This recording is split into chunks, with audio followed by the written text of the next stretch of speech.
Salut à tous, aujourd'hui nous nous plongeons dans le cas complexe de la prise en charge des lésions du collatéral médial du genou. Je suis Antoine Fréchaud, kinésithérapeute et je suis ravi de vous partager les dernières avancées en matière de traitement et de prévention avec des exercices que je vous montrerai en vidéo pour ce problème fréquent dans le monde du sport. L'articulation du genou est une zone très sensible aux blessures traumatiques aiguës. Parmi ces blessures, l'atteinte du ligament collatéral médial revient souvent en consultation. Ces blessures traumatiques parfois graves sont souvent fréquentes lors d'atteintes du genou en pratique sportive. Les nouvelles découvertes anatomiques et de nouvelles études nous permettent aujourd'hui d'avoir de nouvelles connaissances sur le fonctionnement de cette région particulière du genou. La compréhension de l'anatomie et de la biomécanique du compartiment médial du genou est essentielle pour un diagnostic et un traitement correct des lésions isolées du ligament collatéral médial. Le compartiment médial du genou est le siège d'une anatomie et d'une biomécanique complexe qui implique trois structures ligamentaires importantes qui assurent sa stabilité. Tout d'abord, le ligament collatéral médial superficiel. Deuxièmement, le ligament collatéral médial profond. Et pour finir, le ligament poplité oblique, que nous ne décrirons pas dans cette vidéo pour ne pas faire une vidéo trop longue. Nous restons focus sur le ligament collatéral médial. Par rapport au ligament collatéral médial superficiel, c'est une structure anatomique la plus étendue du côté médial du genou. Il a une configuration en haltère, un seul point d'insertion fémoral et deux insertions tibiales distales. Les deux insertions distales sont importantes car elles ont des propriétés biomécaniques différentes. Le principal stabilisateur contre les contraintes en valgus, tous les degrés de flexion du genou compris et son insertion tibiale proximale, tandis que son insertion distale est principalement responsable de la stabilité en rotation externe à 30 degrés et 60 degrés de flexion de genou et en rotation interne. Le ligament collatéral médial profond, quant à lui, est étroitement lié à la capsule articulaire du genou située sous son homologue superficiel. Le trajet de ce dernier est pratiquement parallèle à celui du ligament collatéral médial superficiel. Il présente deux composantes principales, le ligament ménisco-fémoral et le ligament ménisco-tibial. Les fascicules ménisco-fémoral et ménisco-tibial collaborent tous deux à la stabilisation du valgus avec les insertions proximales du ligament collatéral médial superficiel dont nous avons parlé juste avant. Les fascicules aident également à contrôler la rotation interne et la rotation externe dans leurs insertions distales. En résumé, ce complexe du ligament collatéral médial est un des quatre principaux ligaments qui soutiennent le genou. Ce dernier est le principal stabilisateur statique du côté médial de l'articulation du genou et joue un rôle important dans le soutien du tibia contre les contraintes de valgus, les forces de rotation et les forces de translation antérieure. La survenue de cette blessure se retrouve le plus souvent lors d'une situation de jeu en pleine activité sportive avec une certaine violence et inertie qui entraîne une atteinte partielle voire la rupture complète de ce ligament collatéral médial du genou. Les lésions isolées du ligament collatéral médial surviennent lors d'un moment de valgus sur un genou fléchi et peuvent se produire dans une situation de contact ou sans contact. Les mécanismes en rotation entraînent plus souvent des lésions ligamentaires multiples. D'ailleurs, près de 78% des patients qui ont subi une blessure du ligament collatéral médial de grade 3 avaient une blessure à une autre structure associée. Parmi ces blessures supplémentaires, 95% concernaient le ligament croisé antérieur. L'UEFA en 2019 s'est intéressé aux différents mécanismes de blessure du ligament collatéral médial dans une étude prospective de 3 ans chez des équipes de football de haut niveau. Dans leur étude, il y avait un rapport de 3 pour 1 entre les mécanismes de blessure avec contact 75% et sans contact 25%. Les blessures avec contact étaient principalement subies dans les situations de jeu où le footballeur subit un tacle ou effectuait le tacle. Maintenant, place aux facteurs de risque de ce type de blessure. L'articulation du genou en elle-même est une articulation très stable dans le plan frontal, que ce soit dû à ses ligaments collatéraux, mais aussi par ses éléments intra-articulaires et par la conformation anatomique. Il est donc très difficile aujourd'hui de trouver beaucoup de facteurs de risque intrinsèques à ce type de blessure. Les seuls que l'on pourrait citer seraient un antécédent de blessure et également l'âge. Attention, ici on parle uniquement de blessures isolées du ligament collatéral médial. Il est donc plus logique de se tourner vers les facteurs de risque extrinsèques qui seraient plus pertinents à mettre en avant, comme pour beaucoup de blessures traumatiques finalement, comme le type de sport, le poste à laquelle le joueur joue pour les sports collectifs, le niveau de pratique. Et c'est quand on parle de lésions plus complexes avec notamment une atteinte du ligament croisé antérieur que d'autres facteurs de risque intrinsèques et plus biomécaniques rentrent en compte. Tout d'abord, l'interrogatoire. Le patient pourra décrire un traumatisme avec une contrainte en valgus exercée sur le genou, avec un choc en latéral ou une sensation sans contact, avec un genou qui cède ou qui saute, alors que l'athlète tente de changer rapidement de direction. Toute situation de jeu impliquant une torsion de genou avec rotation pourra indiquer des atteintes ligamentaires multiples. Pour l'examen clinique, on va chercher des signes cliniques et les plus notables sont généralement un œdème ou un hématome au niveau du genou, une tuméfaction douloureuse sur l'interligne articulaire interne.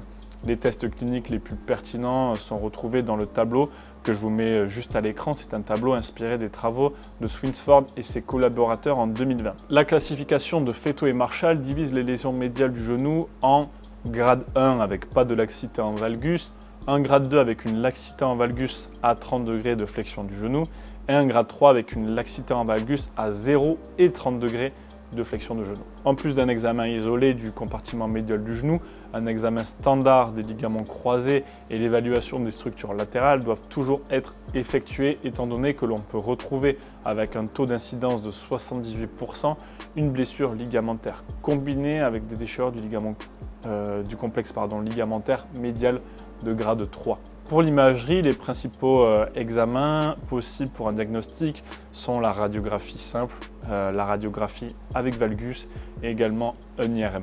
Maintenant que nous avons vu la partie théorique sur cette pathologie, ça y est, on en connaît pas mal, on va passer à la pratique. Je vais vous montrer beaucoup d'exos pour cette pathologie et comment réfléchir pour la rééduquer. Allez, on y va. Nous voilà au cabinet pour la partie rééducation return to play de ce type de blessure. Je ne vais pas rentrer en détail dans la partie traitement chirurgical dans cette vidéo, mais je vais rapidement vous exposer un algorithme décisionnel pour savoir comment réagir et quel traitement choisir en fonction de la gravité de la blessure à ce ligament collatéral médial. Dans cet algorithme décisionnel, vous pouvez donc voir tout en haut la blessure aiguë du ligament collatéral médial. Si on va vers la gauche, on a une blessure isolée du ligament collatéral médial. Si c'est un grade 1 ou un grade 2, on reste sur du traitement conservateur. Si c'est un grade 3, on va se demander est-ce que le genou est normal ou en varus. Si oui, on reste sur un traitement conservateur. Par contre, si on observe un valgus sévère et un ligament collatéral médial qui est piégé dans sa partie distale avec une avulsion osseuse, là par contre, on va être sur du traitement chirurgical. Ça sera l'unique cas lors de blessures isolées du LCM. Si par contre on a une blessure, donc on va vers la droite, combinée du ligament collatéral médial et du ligament croisé antérieur, on a trois choix. Soit le LCM est conservé parce qu'il est en bon état, donc là on va aller voir plutôt sur la partie de gauche et on fait uniquement la reconstruction du LCA, retardée un petit peu avec une préparation préopératoire. Sinon on conserve le LCM et on a une reconstruction du LCA directe. Ou alors on construit les deux. Nous allons donc voir rapidement quelques exercices de rééducation pour une prise en charge sur une entorse du ligament collatéral médial classique sans gravité apparente. C'est parti pour les exercices. On va découper cette partie de rééducation en 3 phases.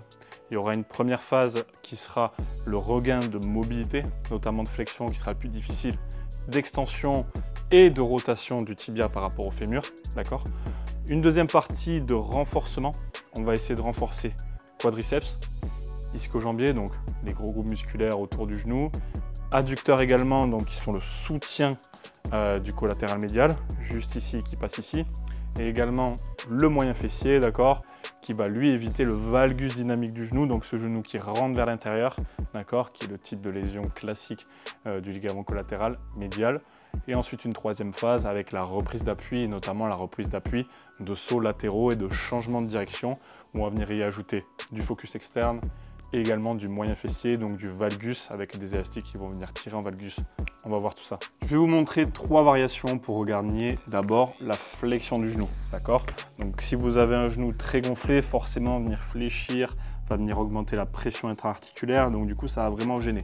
Mais également, il faut remettre de l'attention dans ce ligament collatéral médial, donc essayer de réfléchir la jambe, retrouver des amplitudes normales finalement. Vous allez vous fier à votre douleur, à votre sensation, ne venez pas forcer de trop. Le plus simple au début, ça va être de venir faire glisser le talon au niveau du sol, tirer avec une ceinture avec un élastique et essayer de venir regagner cette flexion.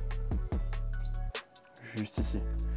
si vous commencez à devenir à l'aise, tout simplement avec les mains, essayez de venir regagner en flexion. C'est facile avec les mains parce que vous pouvez vraiment sentir au millimètre près où vous amenez votre genou. Ça, c'est la première manière. Deuxième manière également qui peut être assez agréable, d'accord? Ça va être de venir se mettre sur le ventre, juste ici, et vous pouvez venir tirer avec la ceinture pour regagner plus ou moins de flexion. Troisième étape, quand vous commencez à être un peu plus avancé, venir ici, s'asseoir sur ses talons, il a forcément regagné en flexion. Donc ça peut être très progressif en se mettant à quatre pattes et en venant ici, essayer de gagner en flexion, d'accord? Petit à petit, si ça va, venir juste ici, s'accroupir, d'accord? C'est le but final, c'est être à l'aise dans sa vie quotidienne et pouvoir venir s'accroupir sans penser à son ligament collatéral médial. Mais venez, on va voir l'extension. Également, on va vouloir revenir gagner l'extension du genou, d'accord? Juste ici, parce que si on ne gagne pas cette extension, on ne peut pas contracter très bien son quadriceps. Donc forcément, il va vous falloir regagner cette extension. Généralement, on n'est pas trop embêté avec ça sur les lésions isolées. Par contre, quand par exemple, il y a une lésion du ligament croisé antérieur, etc., là, ça va devenir beaucoup plus gênant. On peut même avoir une inhibition du quadriceps. On vous a fait une vidéo avec Aymeric Guillot dessus, spécialiste dans l'imagerie mentale. Une inhibition du quadriceps, c'est-à-dire avec l'œdème, la perte d'extension du genou et des ischios très raides suite au traumatisme, on a le quadriceps qui ne se contracte plus. Donc un exercice qui est vraiment top sur ça, qui est très apprécié, qui me crée très peu de douleur, c'est le tendeur. Voilà, il n'y a pas plus simple. Vous venez prendre un élastique, passer le pied dedans, vous le mettez à l'arrière du genou, d'accord? Donc là j'ai changé de jambe, je me suis mis sur ma jambe gauche. Vous mettez la jambe qui travaille légèrement devant, on décolle le talon, et ensuite on vient planter le talon dans le sol, juste ici, et tendre la jambe. Okay, vous pouvez voir la contraction du genou, l'extension. Et en plus c'est de l'actif, donc on ne va jamais aller chercher vraiment d'hyper extension ou de mouvements qui ne seraient pas naturels, comme quand on vient chercher en passif avec des poids, d'accord? Vous mettez par exemple allongé sur le ventre avec le talon surélevé, donc le genou dans le vide, et rajouter du poids, où là on pourrait venir chercher de l'extension, de la surextension. Donc là, ça ne sera jamais le cas avec un tendeur comme ça. On vient juste bien contracter le quadriceps, fatiguer le quadriceps, tendre la jambe et étirer un petit peu les ischios jambiers. Donc ça sera le seul mouvement d'extension que je vais vous montrer aujourd'hui pour ce type de blessure. Une fois qu'on a gagné en flexion, en extension, il faut gagner, comme on l'a dit, la rotation du tibia par rapport au fémur. Ici, très simple, vous prenez un glider, vous mettez votre talon dessus, on vient maintenir le fémur, d'accord, au début, parce que c'est pas forcément facile. On va venir faire bouger tout sauf le tibia. Et on vient essayer de gagner, par exemple ici, de la rotation externe de tibia. C'est ce qui va mettre le plus de tension dans le ligament collatéral médial. Vous venez poser, relever et revenir. Allez, on essaie de gagner. Si c'est facile, petit à petit, vous mettez un élastique, par exemple, qui sera accroché là-bas, qui viendrait pousser ici pour rajouter de la difficulté et gagner un peu en mobilité. Et ensuite, essayez de gagner également en rotation interne du tibia par rapport au fémur, juste ici, et vous venez comparer avec l'autre côté. Okay. Petit à petit, on essaie de plus maintenir le fémur et avoir une bonne proprioception, un bon contrôle de son corps, et travailler uniquement cette rotation tibiale par rapport au fémur. Une fois que vous avez gagné en flexion, extension, rotation, honnêtement, vous avez fait une grosse partie du travail. Évidemment, il y a un gros travail qui se fait également avec un contrôle de la douleur, donc venir glacer si il y a une inflammation excessive, un gros œdème, essayer de mettre une attelle si vraiment il y a une instabilité, mais s'il n'y a pas forcément d'instabilité, pas d'impotence particulière, essayer de marcher et continuer à marcher sans attelle, éviter une fonte musculaire qui serait trop importante et du coup qui vous limiterait après dans le temps pour si vous avez des échéances particulières au niveau sportif. Mais si on a gagné tout ça déjà, eh bien, il n'y a plus qu'à renforcer. Donc là, c'est parti pour les exos de renfo. Pour cette partie renforcement, je vais essayer d'être assez exhaustif. Évidemment, on ne va pas pouvoir tout voir, sinon la vidéo serait infinie et durerait des heures et des heures. Mais comme on l'a dit, il faut comprendre la logique. On veut restabiliser le genou. Donc on devra travailler quadriceps, ischio. D'accord? Donc ça, rien de plus facile. Hop. Typiquement, par exemple, squat bulgare ici. On peut facilement venir contracter le quadri, plus ou moins contracter le fessier en se tenant plus ou moins droit, d'accord? Et venir varier l'angle de flexion du genou. Si on a encore des difficultés, même si on continue, on commence à travailler la flexion comme on l'a montré avant, s'il y a encore des difficultés à la flexion, on peut venir faire varier ça, d'accord? En ischio-jambier, je vous renvoie vers la vidéo que j'ai fait sur les lésions musculaires des ischio-jambiers. Je montre vraiment beaucoup d'exos, mais typiquement un exo très simple à mettre en place avec un glider, d'accord? Venir lever les deux et laisser glisser tout doucement le glider. On revient tranquillement avec le glider. On met le talon au milieu, juste ici. On monte à 2 et on descend doucement avec le glider. D'accord? Donc quadriceps, ischio-jambier, des très gros groupes musculaires au niveau du genou, donc forcément qui jouent une grosse stabilité, une grosse importance dans la stabilité du genou. J'ai également parlé des adducteurs. D'accord? Donc les adducteurs qui sont juste ici, okay, le groupe musculaire interne de la cuisse. Vous vous doutez qu'il se rattache juste ici sur le tibia, d'accord, au niveau de la patte doigt, donc qui passe ici. Donc vous vous doutez quand même qu'il y a un fort lien avec ce collatéral médial, juste ici. Donc on va vouloir les remettre en charge, d'accord? Les remettre en charge comment? Plusieurs moyens. Avec un gros ballon, par exemple, juste ici, d'accord? Venir serrer fort le ballon, faire des mouvements comme ceci, ou alors en position plus courte, ici, venir serrer le ballon et remettre en charge ses adducteurs, ou alors avec un Copenhague. Ce qui est bien avec Copenhague, c'est qu'on peut mettre plus ou moins de bras de levier sur le genou. Et évidemment, si je suis super loin, il y a un gros bras de levier là sur le genou. Si je suis prêt, c'est un peu plus simple.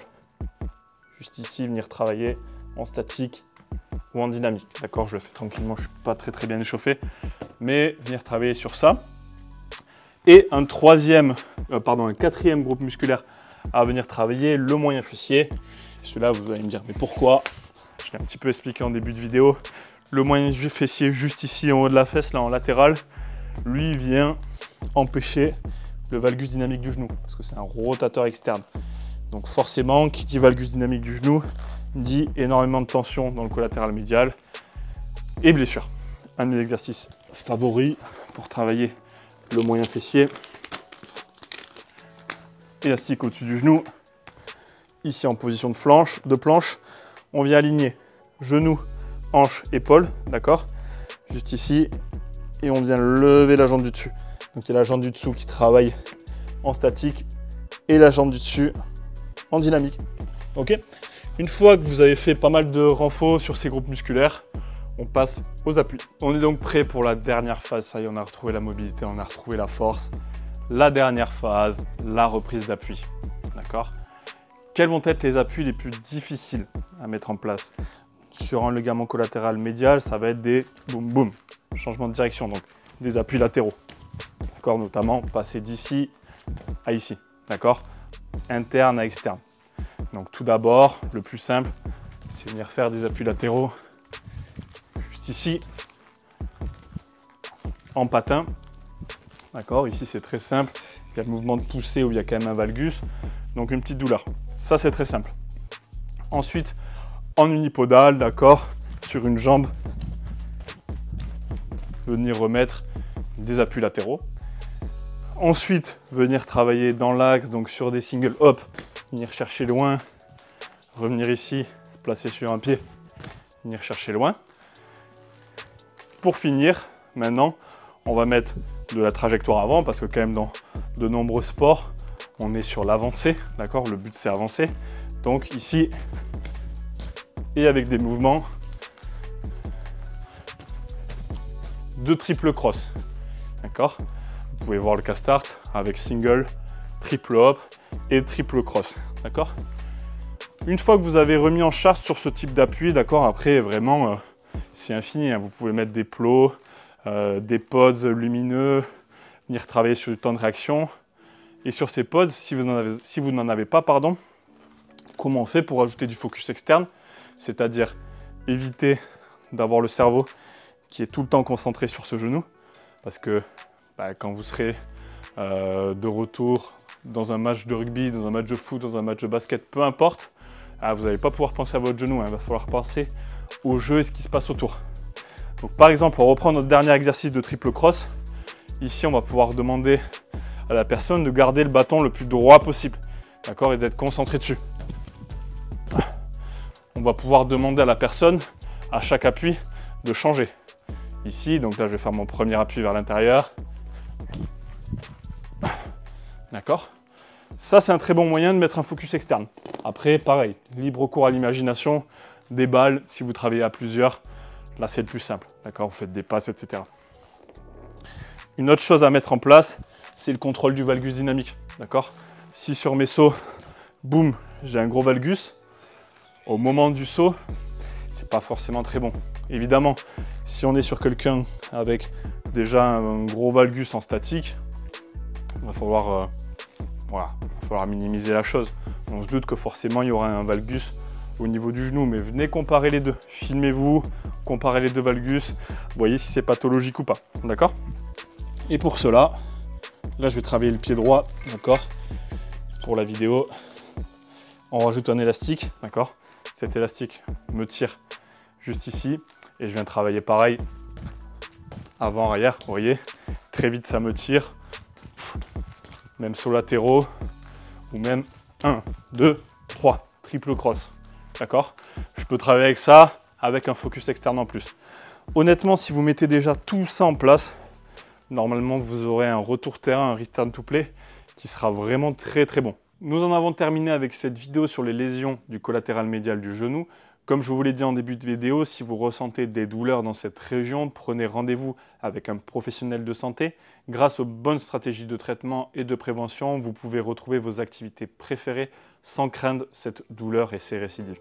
Merci d'avoir regardé cette vidéo. N'oubliez pas de laisser un commentaire, un like sur la vidéo et de vous abonner à notre chaîne NeuroXtrain pour ne rien manquer de nos prochaines vidéos. À très vite. Ciao.